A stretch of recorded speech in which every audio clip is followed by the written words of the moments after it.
Hello students, I hope that you are all fine.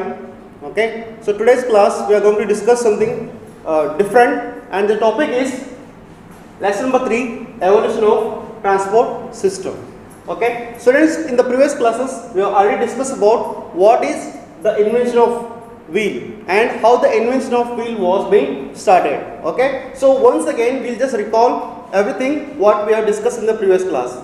Okay, I think you might have been learned that the invention of wheel was firstly held for the potters, but later on the same wheel was also used for the transportation. Okay, students, now in this particular topic or this class we are going to learn more about the wheel, why it was particularly used. Okay, so ever since the invention of wheel, most of the time like we got a different way of transportation.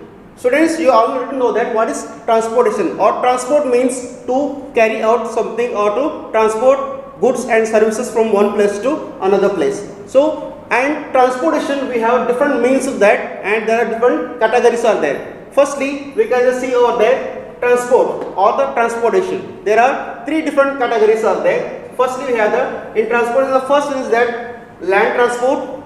For example, we have bus, like car, bike, bicycle, etc. And later on, the second thing, we also have water transport. Okay, in water transport we can see that boat, like cargo, ship, tanker, and etc. And the third one that is air transport.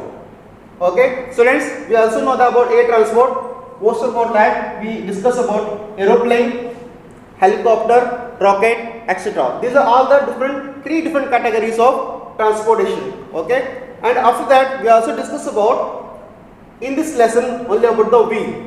Wheel was firstly used for the chariot. Wheel was firstly used for the chariot, and you also may be knowing about what is a chariot. Okay, in that, in the 19th century,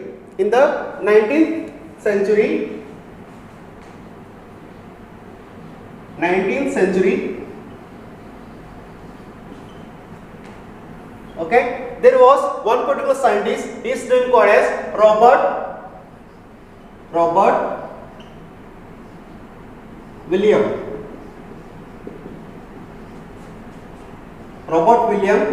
Thomson.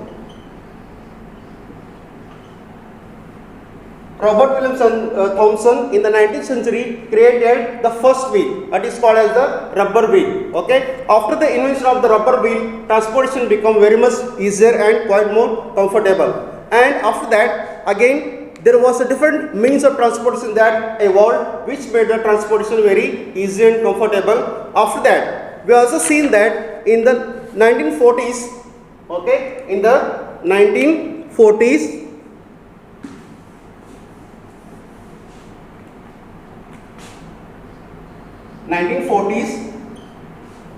there was one more scientist. His name was called as James Watt. Students, already while we are doing the lesson, we are already discussed about James Watt. In the 1940s or the early 1940s, he created steam engine, and we are already discussed about what is the steam engine or why it was used. Okay, after the invention of the steam engine, he brought revolutionary changes in the vehicles, that is transportation. After the steam engine was made, this land transport, water transport, and the air transport become quite easier than the earlier, as because before the invention of the steam engine, all these transportations were quite slow, and it took lot of days and months together to travel from one place to another place. But after the invention of steam engine by the James Watt in the early 1940s, transportation became quite faster and steady. And after that, in all the transport system, that is maybe it is a bus, car, bike or boat, ships, cargo, all the different means of transport, this steam engine was used just because it made the transportation quite easy and comfortable. So that's why after the 1940s, transportation became quite easy, and also it became very faster and easier, right? Okay, after that we also see that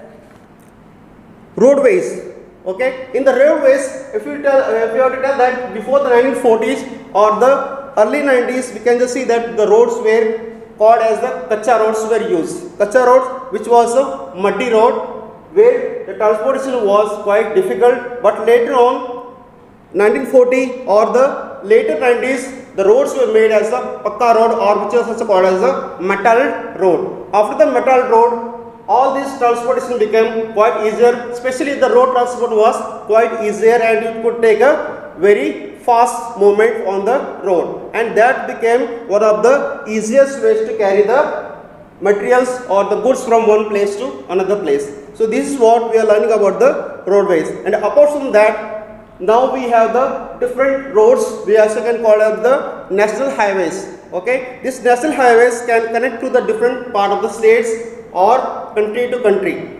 Especially it also talks about that what are national highways. Highways connecting to major cities are called as the national highways in our country. Especially if you just see, students, there are many different cities in our country. So these all are connected to the one place to another place or one city to another city by the help of these national highways. For example, I gave like NH4, NH7, NH10. These are some of the examples of our national highways. We also have one of the important national highway that's called as the Golden Quadrilateral. What is this Golden Quadrilateral? This particular road or the Golden Quadrilateral connects to the east, west, north, south of the country. So this is called as connect to the Delhi, Mumbai, Kolkata and Chennai. So these major cities it is connecting. That's called as the Golden Quadrilateral. Okay. So this is what we are learning today on the roadways.